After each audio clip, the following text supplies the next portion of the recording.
Il-General Workers Union esprimiet it-tħassib tagħha wara l-Gvern għażel li jdur fuq l-iktar faxex vulnerabbli tas-soċjetà biex jissodisfa l-ordni tal-Unjoni Ewropea u jnaqqas 40 miljun euro mill-budget għal din is-sena.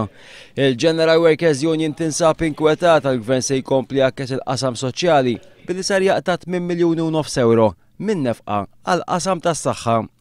Deċiżjoni li l-Gvern qed joħodha wara li diġà ħabbar li se jnaqqas 1,400,000 euro fis-servizzi relatati mal-familja u s-servizzi li jagħtaw dawk li jeħtieġu l-għajnuna.